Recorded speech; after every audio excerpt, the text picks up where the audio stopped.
everyone, good to be with you, and look forward to our continuing reading here of The Art of Loving God, a treatise published by Sophia Institute Press of the words and conferences of St. Francis de Sales. And so we continue with another passage here.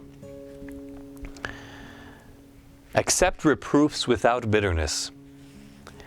We should receive correction without letting any sensitiveness or bitterness of heart remain in us.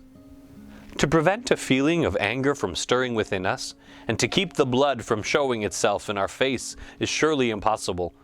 Happy indeed shall we be if we attain to this perfection a quarter of an hour before we die. But to maintain bitterness in our minds in such a way that after this feeling has passed, we do not speak with the same confidence, gentleness, and calmness as before, oh, this we must take all pains to avoid. You say that you do all in your power to drive away the feeling, but it remains all the same. I assure you that in all probability, you only drive away this feeling in the same way as the citizens of a town in which a riot breaks out at night disperse their seditious enemies.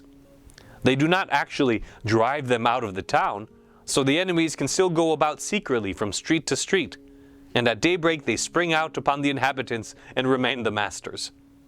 You indeed drive away the feeling that you have about being corrected, but not so vigorously and completely as to prevent some little of it lurking secretly in some corner of your heart. You do not wish to have this feeling, yet you do not wish to yield to your judgment, which makes you believe that the correction was either made improperly, or from temper or some such cause. Who cannot see that this rebel will fall on you, and put you to utter confusion if you do not promptly drive him away? Turn away from anger that persists. What then must we do at such a time? We must cling closely to the Lord, and speak to Him of something else.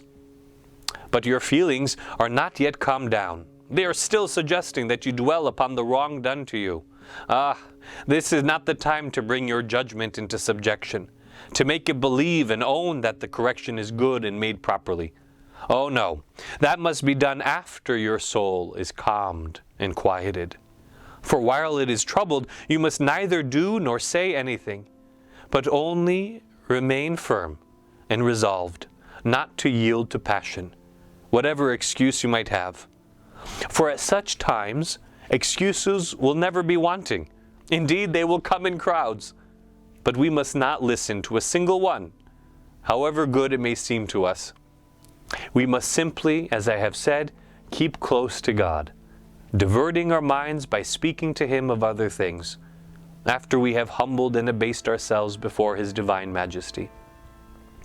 But take note of these words, which I am glad to insist upon on account of their utility. When you humble yourselves, it must be with a gentle and peaceful, not with a querulous or impatient humility. Unfortunately, we offer to God acts of humility so much against the grain and so unwilling that they do not calm our minds and are fruitless. But if, on the contrary, we made these acts in the presence of the divine goodness with a sweet confidence, we should rise up serene and calm, able easily to reject all those reasons that our private judgment and self-love suggest, and which are often, one may say habitually, unreasonable. And we should be ready to converse, just as before, with those who reproved or contradicted us. You can easily, you say, so far overcome yourselves as to speak to these people. But if they do not reply as you would like, the temptation recurs. Well, all this proceeds from the evil of which we have already spoken. What should it matter to you whether they speak to you in one way or another, provided that you do your duty? Everyone dislikes reproof, even the saints. But when all is said and done, there is no one who does not dislike reproof. St. Pachomius, after having lived a most perfect life in the desert for 14 or 15 years, had a revelation from God that he would win a great number of souls, and that many would flock to the desert to place themselves under his guidance. He had already had several religious with him, and the first whom he had received was his own elder brother, John. St. Pachomius, then, having received this revelation, immediately set to work to enlarge his monastery, adding many cells to it.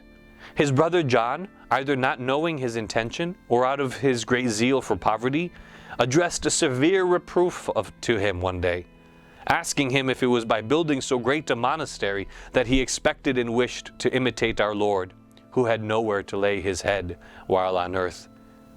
St. Pachomius, saint though he was, felt this reproof so keenly that he turned away, in order, if I am not mistaken, to conceal his annoyance. Then he went and threw himself on his knees before God, asking pardon for his fault, and lamenting that, after so many years spent in the desert, he should still, as he said, be so unmortified. His prayer was so fervent and so humble that he obtained the grace of never again being guilty of impatience.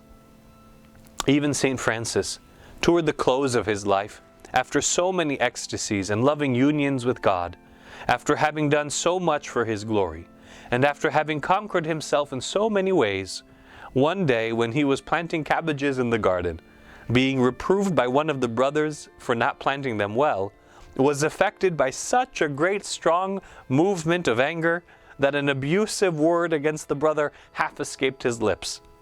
He actually opened his mouth to pronounce it, but restrained himself instantly. And stooping to take up some of the manure that he was digging in with the cabbages, he cried, "Ah, wicked tongue, I will teach thee what is to abuse thy brother." Then suddenly throwing himself on his knees, he entreated the brother to forgive him.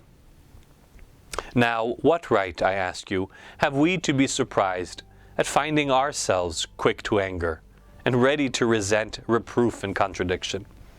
We must follow the example of these saints, who instantly conquered themselves, the one having recourse to prayer, the other humbly asking pardon of his brother, and neither the one nor the other doing anything to foster his sensitiveness, but turning away from it and profiting by it.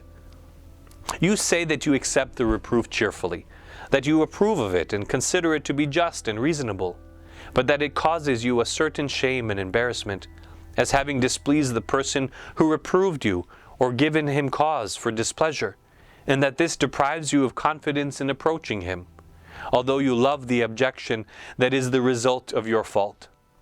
This proceeds from self-love. You are not, perhaps, aware that there is within us a certain monastery, in which self-love is the superior, and therefore imposes penances. Well, the embarrassment that you feel is the penance that self-love imposes on you for the fault of having displeased someone, because perhaps he will not esteem you so much as he would have done if you had not committed this fault. When administering reproof, be forbearing. I have said enough for those who receive the reproof. Now I must say a word about those who give it. Besides being obliged to use great discretion in choosing times and seasons and other conditions for giving it, they must also never be disappointed or offended to see that it is felt by those to whom they administer it, for it is very painful to anyone to be reproved.